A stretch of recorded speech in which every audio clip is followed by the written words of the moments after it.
Baik, kita mulai pelajaran kita yang hari ini insyaallah bisa dibuka lagi tentang materinya. Kalau kemarin kita mempelajari kaidah yang pertama. Kaidah yang pertama, ya, secara umum itu adalah menjelaskan kepada kita bahwa orang-orang musyrikin dulu, ya, orang-orang musyrikin dulu itu mereka orang-orang musyrikin zaman dulu mereka itu meyakini bahwa Allah Subhanahu wa taala ada. Jadi mereka bukan ateis gitu loh. Bahkan mereka meyakini yang yang pencipta, pemberi rizki, pengatur alam semesta itu adalah Allah. Namun keyakinan mereka yang sampai di sini tidaklah cukup menjadikan mereka Islam. Karena ada satu hal yang penting yang mereka tidak miliki. Mereka tidak mentauhidkan Allah di dalam peribadatan mereka. Mereka mintanya sama selain Allah. Mereka bergantungnya kepada selain Allah. Mereka berharapnya kepada selain Allah. Mereka bertawakalnya kepada selain Allah. Mereka berlindungnya kepada selain Allah. Paham? Itu kaidah yang pertama ngomongin itu. Ya, makanya di nomor 7 saya tanya, apakah benar bahwa para orang-orang musyrik yang diperangi Rasulullah itu percaya tentang Allah? Jawabannya benar, mereka percaya tentang Allah. Tapi apakah mereka Islam? Enggak, karena mereka tidak mau bertauhid kepada Allah Subhanahu wa taala. Ya. Baik, kita masuk kepada kaidah yang kedua. Di sini penulis mengatakan, mereka orang-orang yang berbuat syirik berkata, kami tidaklah berdoa dan tidak beribadah kepada mereka, sesembahan tadi itu, kecuali supaya mereka mendekatkan kami pada Allah dan meminta syafaat, meminta mereka jadi perantara untuk mendoakan kami. Jadi gini, ibu-ibu sekalian, barakallahu fikum. Mereka sekarang, ya, atau ada yang bertanya misalnya, ngapain mereka, ya, beribadah atau memberikan beberapa ibadah kepada patung-patung mereka, sementara mereka tidak meyakini bahwa patung mereka itu pemberi rizki untuk mereka. Enggak, mereka memang enggak yakini itu. Lalu alasan mereka apa? Alasan mereka adalah kami menjadikan Lata, Uzza, Nailah, Hubal, Manat, dan yang lain-lainnya itu, patung-patung itu, sebagai pemberi syafaat bagi kami. Dia ini, si patung ini, yang akan memforward keinginan kami kepada Allah. Mereka yang akan forward, meneruskan keinginan kami kepada Allah. Caranya gimana? Kita mah doanya nggak bisa langsung kepada Allah. Kita doa dulu sama mereka, entar biar mereka yang urus. Kita minta perlindungan, nggak bisa langsung ke Allah. Tapi minta dulu sama mereka, minta perlindungan sama mereka, nanti mereka bilangin ke Allah. Itu alasan mereka, agar saya, sebagai dikatakan orang musyrik, saya bisa mendapatkan perlindungan dari Allah. Agar saya bisa mendapatkan apa? Perlindungan dari Allah, saya minta perlindungan sama dia. Dia yang lanjutin nanti. Paham? Paham nggak nih? Ini namanya syafaat, Ibu. Perantara namanya itu. Dia yang memintakan kepada Allah. Kita minta kepada dia, orang musyrik minta kepada patung-patungnya, agar mengatakan kepada Allah, berikanlah perlindungan kepada si A. Namanya saya menjadikan patung tersebut syafaat. Itu namanya syafaat. Ya. Menjadikan perantara untuk mendapatkan manfaat atau menolak bahaya. Untuk mendapatkan manfaat atau menolak bahaya. Ya, untuk mendapatkan manfaat atau menolak bahaya. Ya. Untuk mendapatkan manfaat atau menolak bahaya. Syafaat itu contohnya misalnya, sekarang ada kasus misalnya. Seorang bapak atau ibu memiliki seorang anak yang mencuri. Akhirnya anaknya ini dijatuhi hukuman masuk penjara. Bapak dan ibunya Nelpon keluarganya yang polisi. Dia bilang, "Bang, anak saya masuk tuh kemarin ketahuan nyolong. Tolong keluarin dong." Ini namanya minta syafaat namanya. Ya, nanti si pak polisi ini nelpon ketua yang di sana. Itu saudara saya, misalnya. Bisa dikeluarin nggak? Gitu maksudnya. Itu kita minta syafaat kepada pak polisi itu loh. Paham? Kita mau memasukkan anak kita ke salah satu sekolah. Ternyata begitu kita daftar full, nggak ada lagi kuotanya. Kita telepon salah satu owner dari sekolah tersebut. Anak saya dong tolong masukin. Ini namanya minta syafaat. Ya, kita jadikan si itu sebagai perantara agar anak kita masuk ke sekolah tersebut. Ya, itu namanya meminta syafaat. Nah, orang-orang musyrikin, jamaah sekalian, mereka menganalogikan hal yang sama. Ya. Sekarang gini, kalau kita ingin bertemu salah satu tokoh besar di Indonesia misalnya. Kita pengen ketemu salah satu menteri.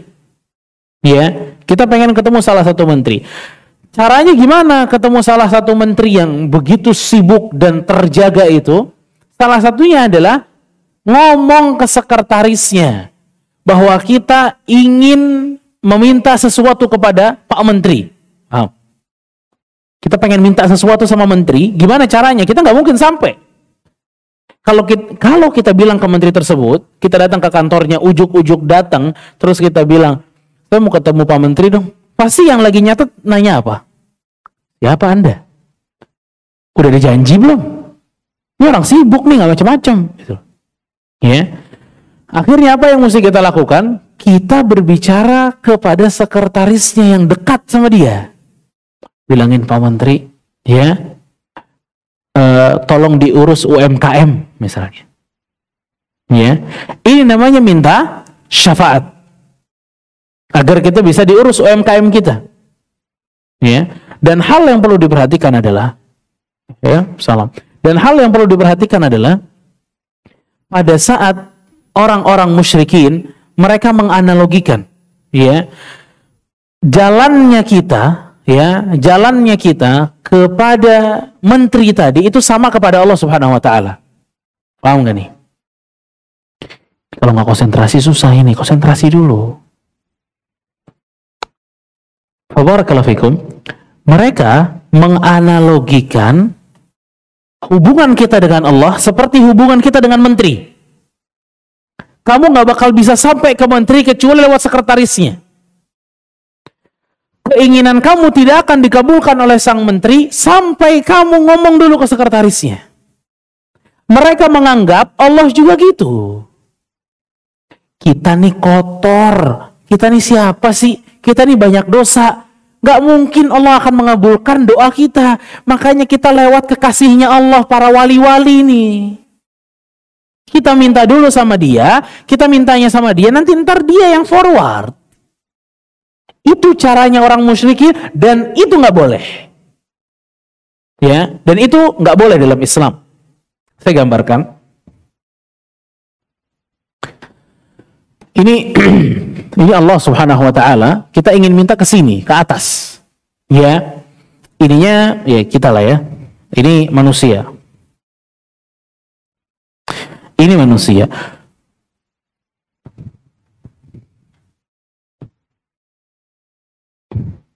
Allah itu menginginkan, kalau manusia menginginkan sesuatu, langsung aja ke Allah. Allah pengennya gini nih jalurnya. Tapi orang-orang musyrikin enggak.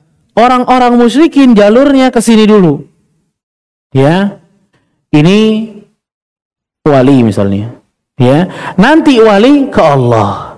Ini yang mereka inginkan. Ya. Dan cara yang ini salah, cara yang ini benar. Ud'uni astajib lakum. Minta langsung kepada aku akan ijabah doa kalian. Ya.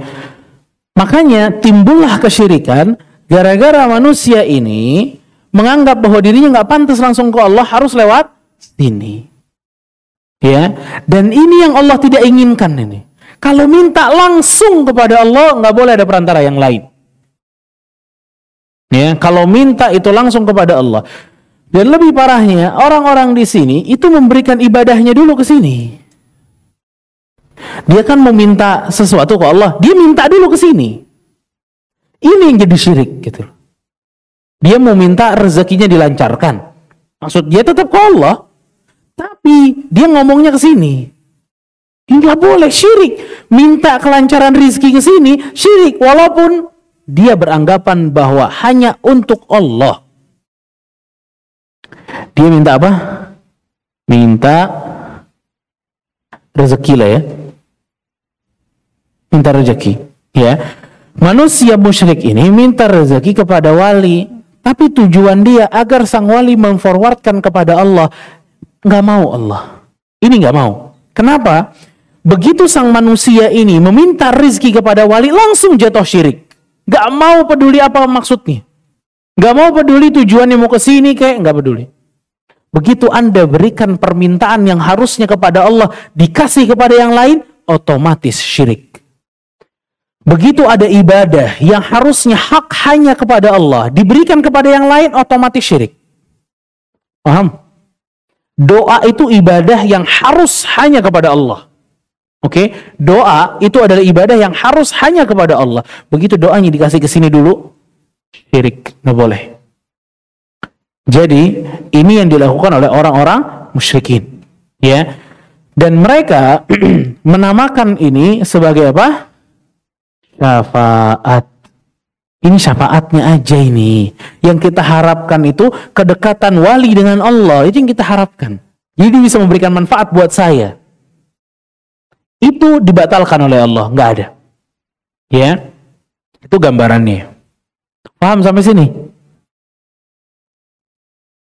Kalau dilanjutin masih paham nggak? Hah? Masih ya?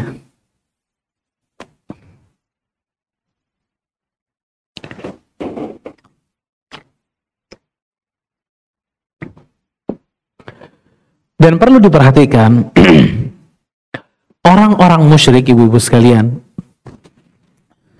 mereka ini, dalam peribadatan mereka, dalam syiriknya mereka ini, itu mereka bukan buat masuk surga, ibu-ibu. Jadi dia nggak minta kepada Lata dan Uzza gitu ya, kepada patung-patung mereka bilang, wahai Lata, masukkan saya ke surga. Mereka nggak bilang gitu. Jauhkan saya dari neraka. Nggak ada. Semua orang musyrik di zaman jahiliyah dulu, mereka menginginkan kebaikan atau manfaat duniawi, bukan akhirat. Dunia aja. Ya.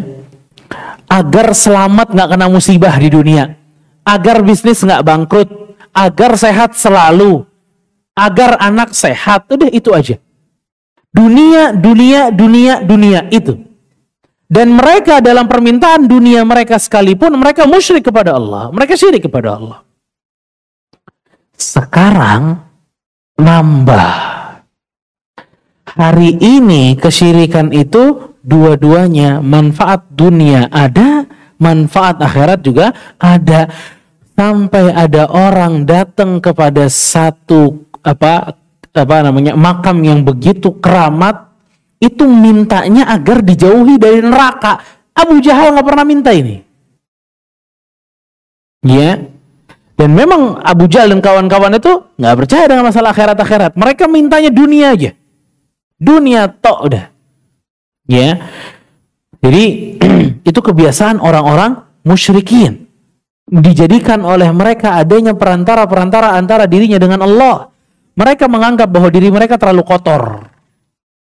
Dan sekarang ibu-ibu sekalian, alasan-alasan mereka yang beribadah kepada selain Allah sama alasannya. Kita kesini ini bukan kita menganggap dia yang akan kasih rezeki kepada kita, bukan simbah ini yang ngasih rezeki ke saya. Saya yakin Allah yang ngasih rezeki kepada saya. Tapi apa yang Anda lakukan? Ya saya minta lewat dia. Itu nggak boleh. Rasul datang menghancurkan cara ini, gitu loh.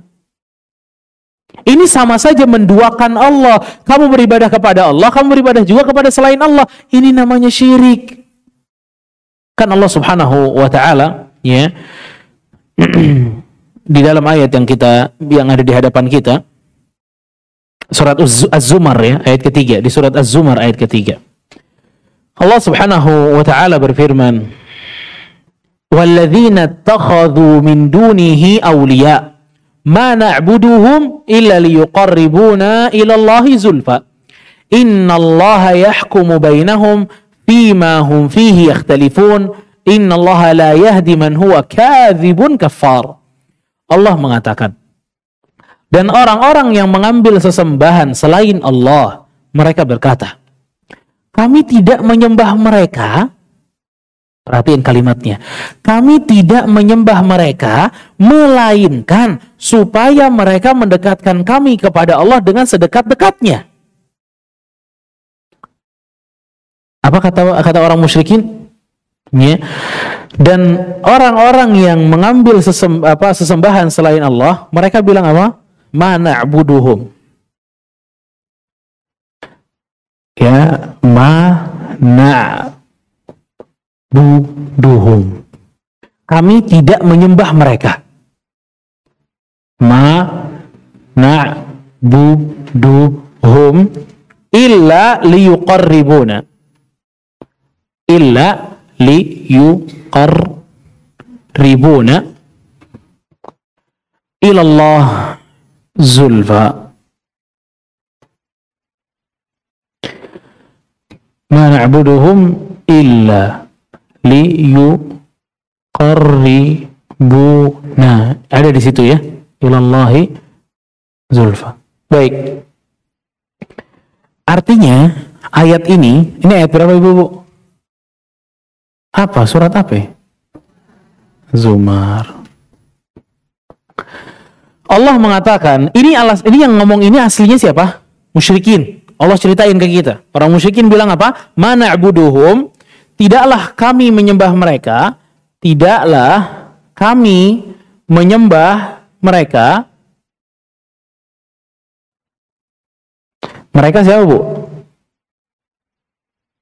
Hah? Ini kami siapa kami? Kami. Hah? Musyrikin. Mereka? Apa?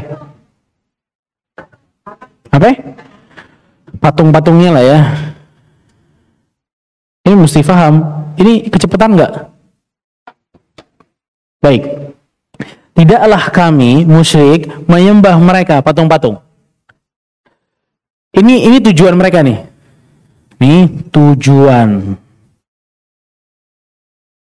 mereka.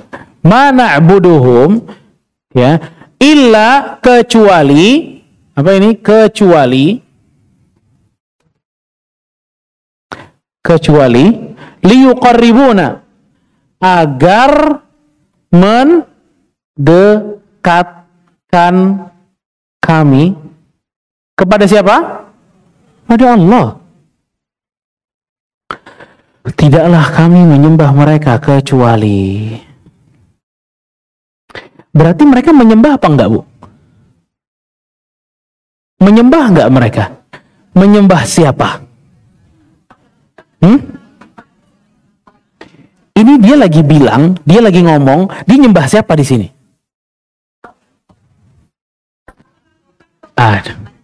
Dia lagi nyembah patung ini. Dia lagi nyembah patung dan dia ngakuin, iya, saya sujud sama patung saya, iya. Tapi maksud saya sujud sama dia, itu maksud dia. Untuk mendekatkan diri saya kepada Allah. Tapi dia nyembah patungnya enggak? Iya, dia bilang saya nyembah mereka, alasannya satu, ini alasannya.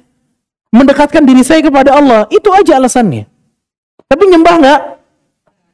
Kan kita udah tahu konsep besarnya. Salah satu ibadah atau adanya sesuatu yang disembah selain Allah, berarti apa? Syirik. Ya, emang mereka lagi syirik? Iya. Kita nyembah memang selain Allah, iya. Tapi kan tujuan kita ke Allah, nggak boleh. Begitu ada penyembahan kepada selain Allah, gagal langsung ibadahnya. Syirik dia. Paham? Ya, dan itu yang dilakukan oleh orang-orang musyrikin. Jadi nggak ada alasan pada saat orang-orang mengatakan, ya saya kan tetap meyakini bahwa Allah pencipta, pemberi rizki, saya menyembah, saya datang ke tempat ini, saya usap-usap batu ini, itu untuk mendekatkan diri saya kepada Allah. Ya, maka jawabannya nggak boleh. Tetap nggak boleh. Ya. Jadi itu yang dikatakan oleh para orang-orang musyrikin, dan itu yang dikatakan oleh para orang-orang musyrikin. Mereka ngakunya mendekatkan diri kepada Allah Subhanahu wa taala. Baik. Di ayat yang berikutnya, Allah Subhanahu wa taala mengatakan, adapun dalil tentang syafaat adalah firman Allah, wa ya'buduna min dunillahi ma la yadhurruhum wa la yanfa'uhum. Wa yaquluna haula'i syufa'auna 'indallah. Ini kalimat yang Allah ceritakan tentang orang musyrikin. Dan mereka menyembah selain Allah. Dan apa?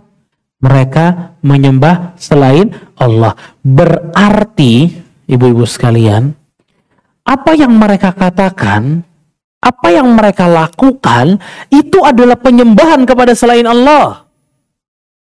Itu bukan dinamakan dengan kalimat yang lain. Enggak, itu penyembahan kepada selain Allah.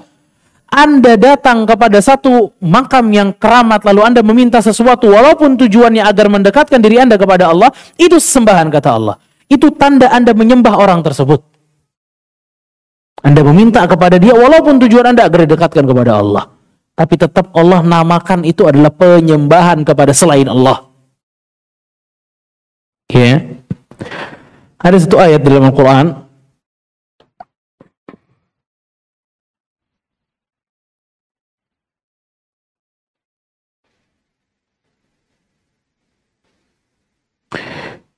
Pada surat Fatir ayat ke-14. Ya, surat Fatir ayat ke-14, Allah Subhanahu wa taala berfirman, ini dalam surat Fatir ayat 14, in tad'uuhum la yasma'u du'aakum walau sami'u mastajabu lakum wa yawmal qiyamati yakfuruna bi syirkikum wa la yunabbi'uka mithlu khabir. Allah Subhanahu wa taala berfirman dalam surat Fatir ayat ke-14. Ya. Ini dicatat aja dulu ayatnya. Ntar buka-buka malah kelamaan.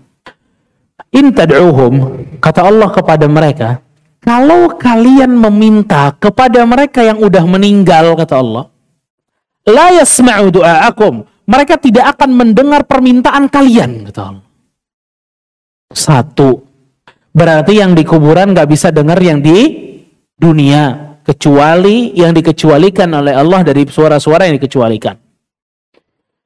Itu satu. Walau sami'u, kalaupun mereka bisa mendengar, kata Allah, mastajabu lakum, mereka nggak sanggup untuk menjawab permintaan kalian, kata Allah tuh. Oke. Ibu-ibu, Allah bilang, ya, kalau kamu minta kepada mereka, mereka nggak dengar. Kalaupun mereka dengar, mereka nggak bisa mengabulkan. Saya mau tanya, orang yang lagi minta ini, hukumnya apa tadi itu? Hah? Dia minta ke kuburan, hukumnya apa? Syirik. Siapa yang bilang itu syirik? Siapa yang bilang minta ke kuburan itu syirik? Di surat apa Allah bilang ke kuburan itu, minta ke kuburan itu syirik?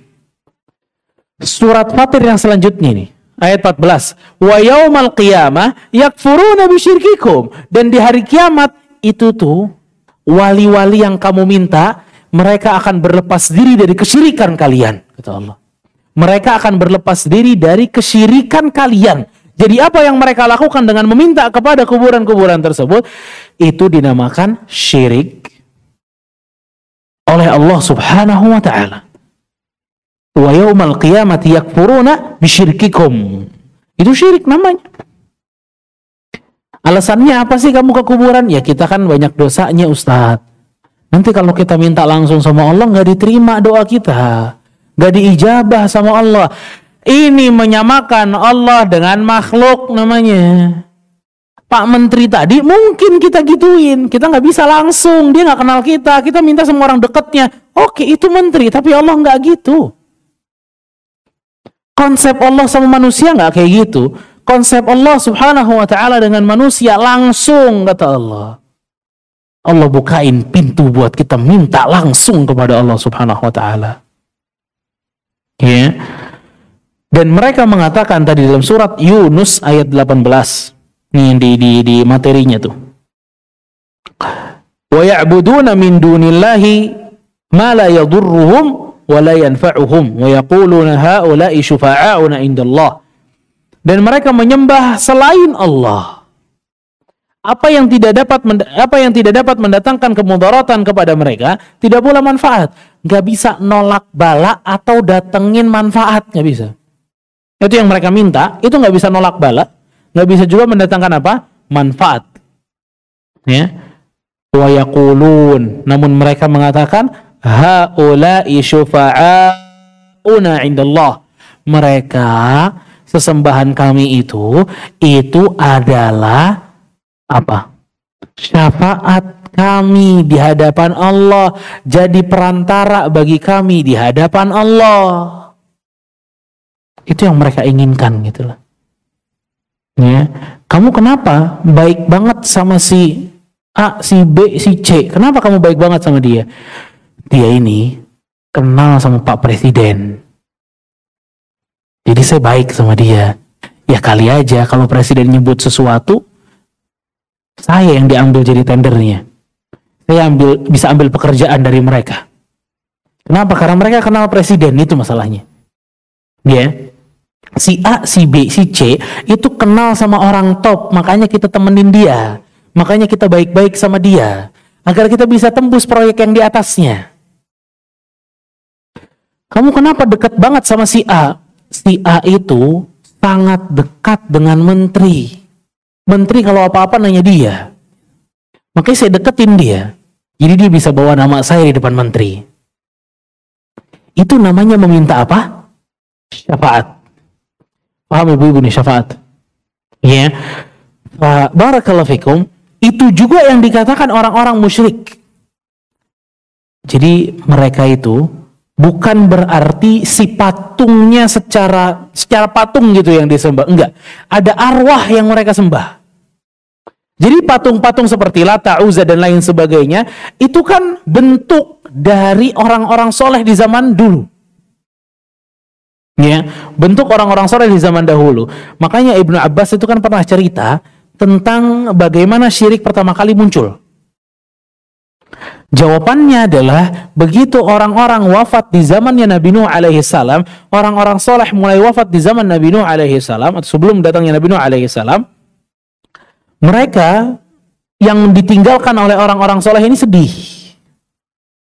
Ya, mereka sedih.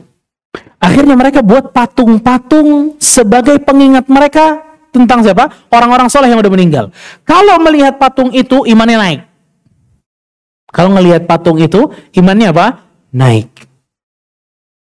Ya. Itu di generasi pertama. Jadi di generasi pertama pembuatan patung orang soleh belum disembah. Hanya sebagai monumen pengingat, udah. Generasi pembuat patung ini meninggal. Datang anaknya generasi berikutnya.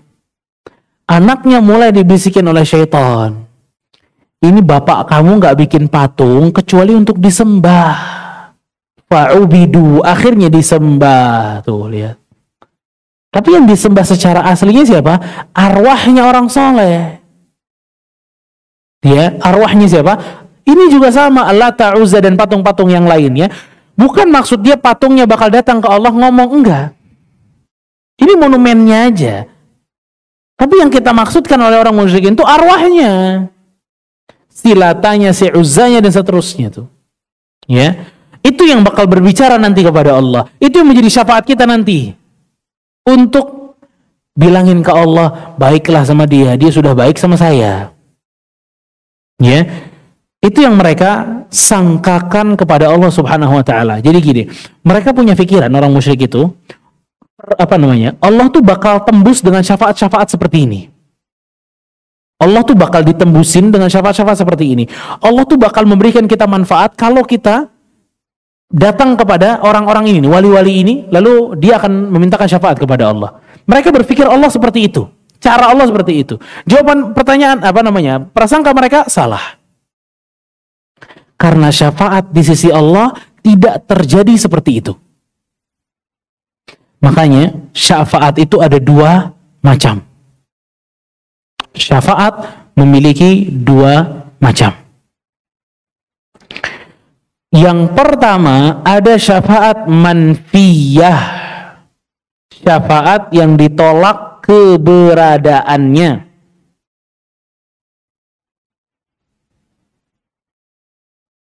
Ya, syafaat manfiyah.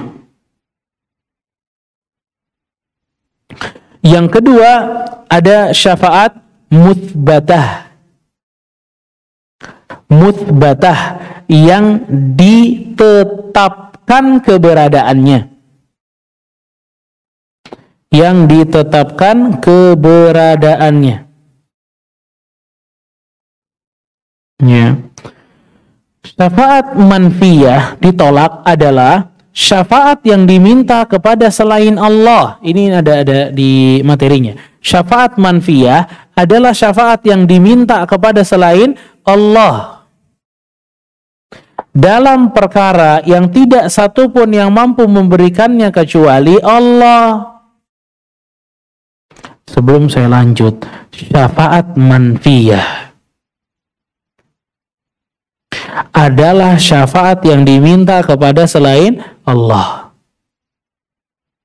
Syafaat yang diminta kepada selain Allah maksudnya gimana? Hah? Kayak gimana? Kayak siapa? Kayak tadi yang kita ceritain orang musyrik itu. Ya itu manfiyah itu. Itu ditolak sama Allah. Karena dia mintanya ke siapa? Ke patung. Jadi kita kalau minta syafaat ke siapa sih, Ibu? Ke siapa? Ke Allah Subhanahu wa taala. Boleh nggak kita datang ke Masjid Nabawi di Raudhah, kita ngadep kiri sedikit, ketemu makam Nabi, kita bilang, "Ya Rasulullah, berikan syafaatmu ya Rasulullah." Apa jawabannya, Bu? Boleh apa enggak? Aduh, masih kurang kuat. Saya ulang pertanyaannya. Datang ke Raudhah di Masjid Nabawi, kirinya kan makam Nabi. Tinggal nengok ke kiri, terus bilang, "Ya Rasulullah, berikan syafaatmu kepada aku." Tambah sepi suaranya nih. Kalau salah jawab ini antara syirik dan tauhid.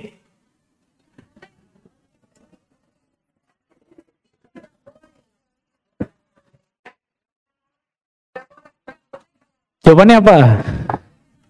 Enggak boleh. La haula wala quwwata illa billah. Kenapa enggak boleh? Lah itu apa? Syafaat yang diminta kepada selain Allah manfiyah ditolak, enggak boleh. Tadi saya minta sama siapa? Ya Rasulullah, berikan syafaatmu. Minta sama siapa saya? Allah bukan? Ya bukan, enggak boleh. Minta syafaat kepada siapa? Allah, udah. Itu udah. Hatta syafaat Nabi Muhammad SAW mintanya kepada Allah, bukan kepada Nabi. Karena nggak ada yang punya syafaat melainkan Allah. Itu syafaat yang ditolak. Ya, berarti nggak boleh, Ustaz. Kita datang ke makam yang orang soleh gitu, terus kita minta syafaatnya dia. Nggak boleh. Jawabannya nggak boleh. Ya, nggak boleh dia minta. Dia minta sama yang punya. Ini nggak punya dia. Ibu-ibu, saya udah pernah bilang di pertemuan yang terakhir bahwa Nabi Muhammad SAW itu nggak ujuk-ujuk datang ke kita. Saya kasih syafaat ya. Saya kasih syafaat ya. Saya kasih syafaat ya. Nggak bisa. Kita lari-larian semuanya datang ke Nabi Ibrahim. Wahai Nabi Ibrahim, berikan syafaatnya. Saya nggak dikasih sama Allah. ke Nabi Musa, ke Nabi Nuh dan yang lainnya. Kata nabi-nabinya, saya nggak dikasih sama Allah, yang dikasih Muhammad sallallahu alaihi wasallam. Apakah kita begitu datang ke Nabi Muhammad langsung di-approve? Oh iya, syafaat ya. Ini syafaat. Enggak jawabannya. Kita akan menemukan Rasul kita alaihi salatu wasallam dalam keadaan sujud di hadapan Allah. Dan kita ketakutan betul dan mengharapkan syafaat. Kemudian Allah mengatakan kepada Nabi kita Muhammad SAW, Ya Muhammad, irfa' ra'sak. Wahai Muhammad, bangun. Was'al tu'ta. Minta, aku akan berikan. Washfa' tushaffa'. Kamu ingin syafaat, aku akan berikan syafaat. Itu baru bisa di situ. Menandakan bahwa Nabi nggak ngantongin syafaat, jemaah. Ini punya Allah ini. Tunggu Nabi dibilangin mau berikan syafaat ya. Ini silahkan gitu. Jadi Nabi nggak bisa ujuk-ujuk mau beri syafaat kasih syafaat nggak bisa. Karena bukan punya Nabi tapi punya Allah. Ya. Baru dari situ Nabi bilang iya. Ternyata Nabi telah diizinkan. Sekarang wahai Muhammad kamu bisa memberikan syafaat. Baik. Saya mau ke si A. Kata Allah, enggak boleh. Bisa enggak Allah larang Nabi Muhammad? Iya, emang kayak gitu caranya. Sampai Rasul nunjuk orang yang tepat ke dia, ya Allah, iya, dia boleh. Yang itu boleh. Yang ini enggak. Yang itu boleh. Tuh gitu. Kalau lihat ya caranya, ini berarti syafaat punya siapa? Jelas 100% punya Allah. Kalau kita udah tahu bahwa syafaat ini 100% punya Allah, jangan minta kepada selain Allah, minta langsung kepada Allah. Paham? Ya. Dan ini kesyirikan yang banyak sekali orang masuk ke dalamnya ini. Ya, di syafaat, dalam syafaat apa? Manfiyah. Dalam dalilnya adalah surat Al-Baqarah 254. Allah Subhanahu wa taala berfirman, Ya ayyuhalladzina amanu anfiqu mimma razaqnakum min qabli an ya'tiya yawmun la bay'un fihi wala khullah wala syafa'ah wal kafiruna humudz zalimun. Allah mengatakan, wahai orang-orang yang beriman, belanjakanlah di jalan Allah sebagian rezeki yang telah kami berikan kepada kalian sebelum datang hari. Sebelum datang hari yang pada hari itu, yakni hari kiamat, gak ada jual beli. Perhatiin yang gak ada di hari kiamatnya apa aja. Gak ada jual beli. Gak ada persahabatan yang akrab. Dan tidak ada lagi syafaat. Dan tidak ada lagi apa? Syafaat. Maksudnya apa tidak ada lagi syafaat? Gak ada ceritanya, ya, mentang-mentang dulu tetanggaan sama ustadz, ya, bisa minta syafaat ustadz. Mentang-mentang dulunya teman orang soleh minta kepada orang soleh. Nggak ada.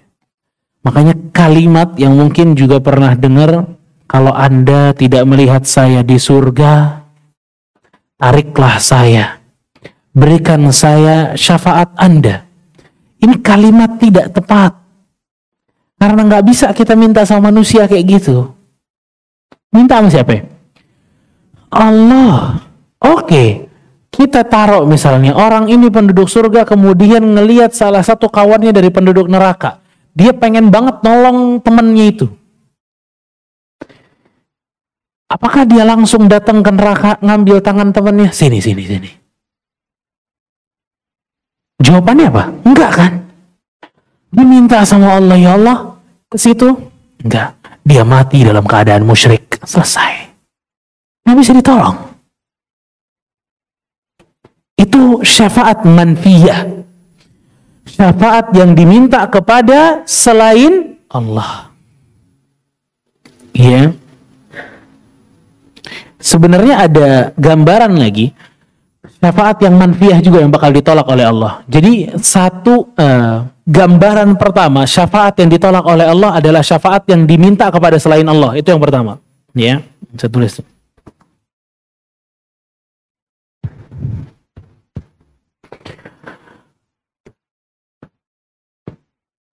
Ya, syafaat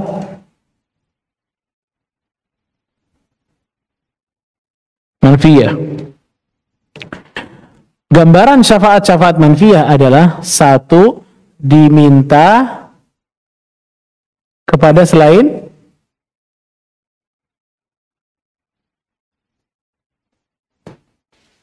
ini. Paham kan yang pertama?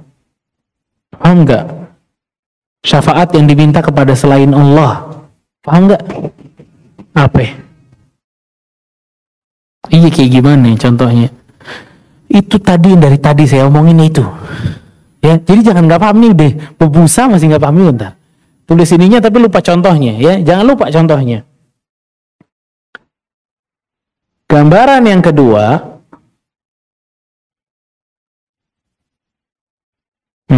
itu.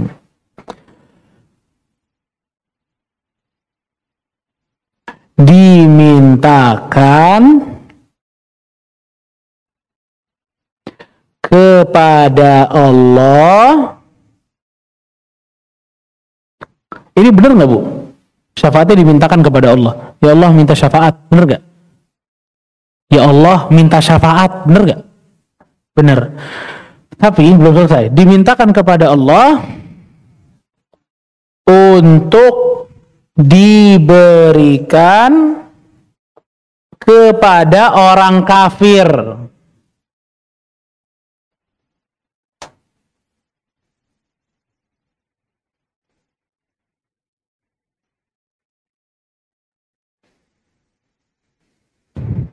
Ini mintanya udah benar, tapi dimintakan untuk siapa? Orang kafir. Ini manfiyah, bakal ditolak sama Allah.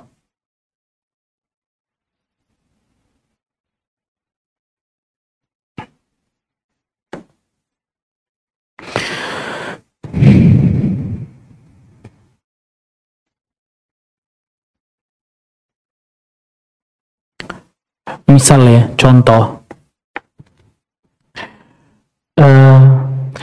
saking ngefansnya dengan, contoh ya, dengan Maradona misalnya, main bola yang mati dalam keadaan kafir, ya, saking ngefansnya sama Maradona, akhirnya dia minta kepada Allah, ya Allah, berikan syafaat buat Maradona, ya Allah.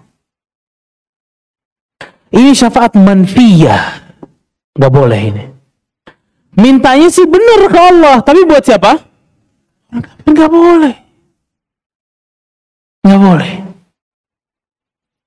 Ini masuk meminta syafaat untuk orang tua yang mati dalam keadaan kafir misalnya.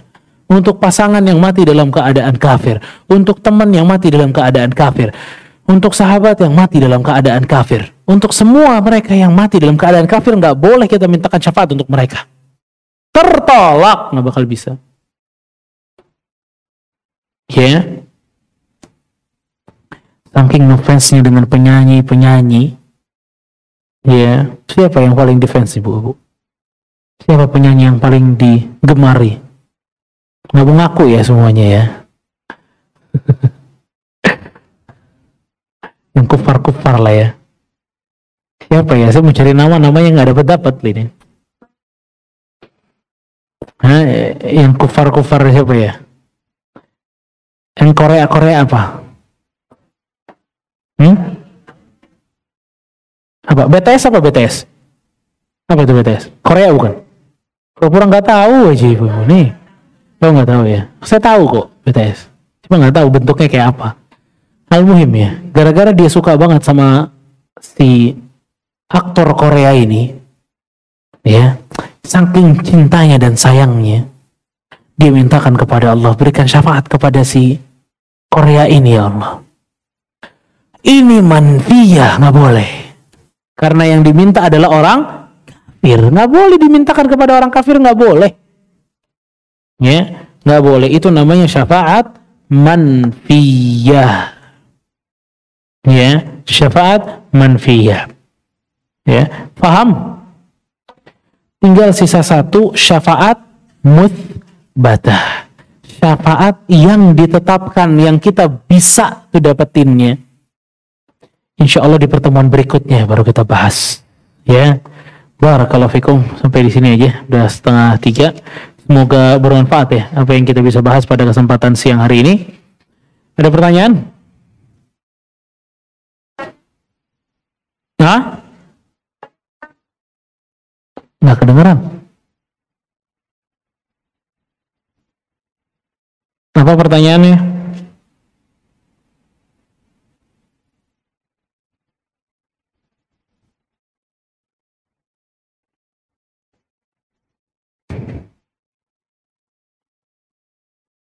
Ada pertanyaan ibu-ibu? Nanti aja. Nanti di bagian habis saya selesai, bagian aja. Itu apa? Yang patuh apa? Yang ini Ustaz. Udah semua. Ini. Oh ini 10 juga. Ini ntar aja begini. Begitu saya keluar disebutin aja nama-namanya di sini. Silakan kalau ada yang mau bertanya.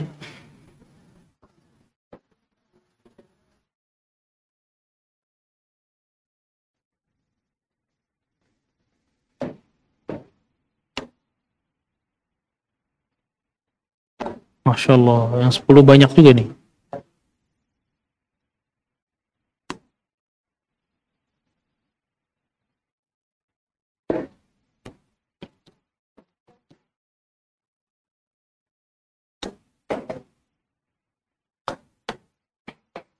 Ternyata yang dapat 10 itu ada 9 orang.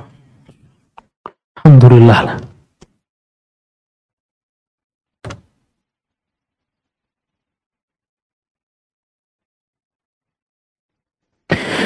Baik, pertanyaan pertama adalah kalau kita minta didoakan oleh ulama, apakah termasuk syirik? Jawabannya tidak syirik. Selama minta didoakan. Ya, misal kita ke teman kita bilang doain saya ya. Tapi maksudnya kita agar dia mendoakan kita kepada Allah Subhanahu wa taala. Itu nggak apa-apa. Kita nggak kasih ibadah apa-apa ke dia.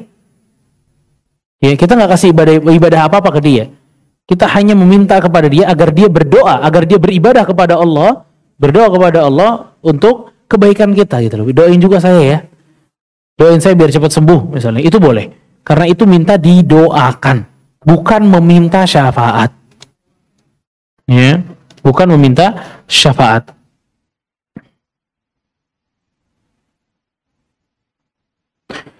Kalau kita berobat ke tabib atau habib diberi air doa, hukumnya bagaimana? Air doa. Air telah didoakan, ya. Sebenarnya ini memang salah satu cara yang syar'i, cara yang dibenarkan dalam pengobatan dalam syariat. Adanya air, ya, terus kita bacain Al-Fatihah, terus kita minum, itu boleh. Itu boleh. Asal kita tahu ya, orangnya yang kita dapat air itu beneran dia bacanya nggak jampi-jampi gitu. Bukan jampi-jampi yang dibaca, tapi bacaan dia adalah surat di dalam Al-Quran, boleh. Tapi begitu kita tahu, enggak, ini bacanya campur. Jampi-jampi ade, bacaan Quran ade, ngomongan dia juga ade, nggak usah. Apalagi sampai diludah-ludahin misalnya. Ya, aneh itu. Ya, itu nggak usah. Kalau yang dasarnya boleh.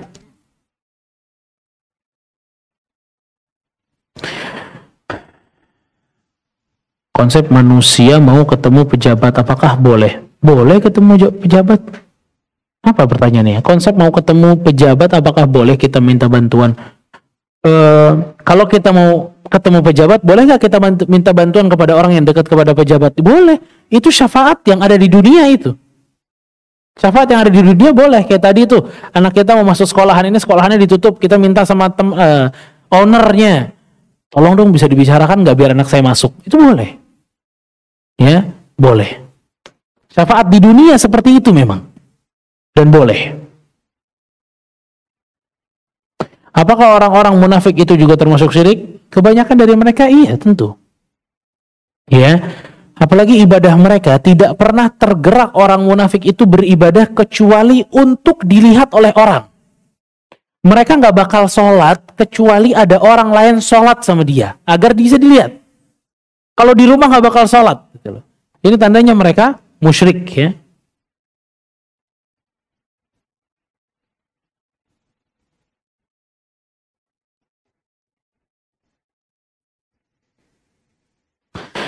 Saya nggak ngerti pertanyaannya. Jadi bingung syafaatnya. Bukan jadi ngerti, malah jadi bingung. Ini siapa lagi yang bingung? Kalau di akhirat juga syafaat Rasul di padang mahsyar. Saya nggak ngerti maksudnya apa. Intinya Rasul akan memberikan syafaat ya pada saat kita ini meminta atau membutuhkan sekali pertolongan. Ya, di padang mahsyar nanti akan diminta oleh manusia itu syafaat. Ya. Pada nyari-nyari di mana kiranya syafaat itu diberikan. Ya. Nanti Allah mengizinkan kepada Nabi Shallallahu Alaihi Wasallam dan akhirnya Allah Subhanahu Wa Taala atau Nabi Shallallahu Alaihi Wasallam memberikan syafaat sesuai dengan izin Allah Subhanahu Wa Taala. Nanti insya Allah selanjutnya kita bahas tentang syafaat mutsbatah, syafaat yang dibenarkan, yang diperbolehkan. Ya. Lagi.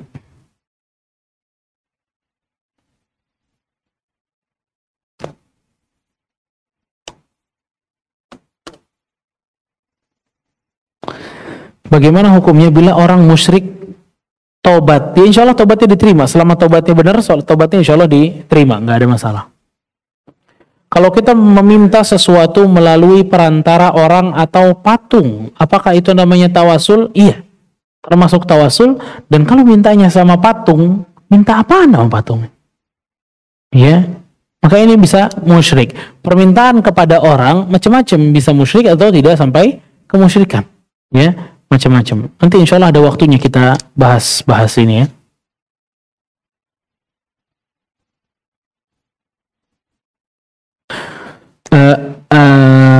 Ini pertanyaan bagus juga. Ada amalan di bulan Rajab bunyinya begini. Ahmadur Rasulullah, Muhammadur Rasulullah, Ahmadur Rasulullah, Muhammadur Rasulullah. Siapa yang baca ini mungkin ya, 1 tahun akan diberikan rezeki yang cukup. Ini bid'ah. Tidak ada dalilnya sama sekali. Ingat ibu-ibu sekalian, barakallahu fikum, bulan Rajab adalah bulan yang memang dimuliakan oleh Allah. Ya, tapi bukan berarti cara memuliakan bulan ini beribadah dengan selain sunnah Rasul. Salah. Terus apa yang mesti kita lakukan di bulan Rajab? Yang mau puasa Senin Kemis, silakan puasa Senin Kemis dan lebih giat puasanya. Yang mau puasa Daud, boleh puasa Daud. Yang mau puasa Ayyamul Bid, puasa Ayyamul Bid. Yang mau kencengin dan padatkan lagi sholat sunnahnya, padatkan sholat sunnahnya. Yang mau kencengin sedekahnya, kencengin sedekahnya. Yang mau doanya lebih banyak, doa yang lebih banyak. Baca Qur'annya lebih banyak, baca Qur'annya lebih banyak. Amalan yang kita lakukan tetap harus sesuai sunnah. Dan di bulan Rajab tidak ada satupun amalan khusus, bacaan khusus, doa khusus, nggak ada. Semua hadis yang berkaitan tentang amalan khusus di bulan Rajab, kalau nggak lemah, palsu. Semua hadis ya yang menyatakan amalan khusus di bulan Rajab dari sholat raghaib atau yang lainnya, zikir-zikir seperti ini, hadisnya 2. Kalau nggak dia lemah, ya dia palsu. Ini dikemukakan oleh Al-Hafidz Ibnu Hajar rahimahullahu ta'ala. Barakallahu fikum, semoga bermanfaat. Ini jangan ada yang keluar dulu ya, karena mau dibagiin kertas jawabannya. Dan jangan ada yang bangun dulu, tunggu saya keluar dulu ya, nanti penuh. Wassallallahu ala nabiyina Muhammad wa ala alihi wa sahbihi ajma'in. Subhanakallahumma wa bihamdik, asyhadu an la ilaha illa anta, astaghfiruka wa atubu ilaik. Assalamualaikum warahmatullahi wabarakatuh.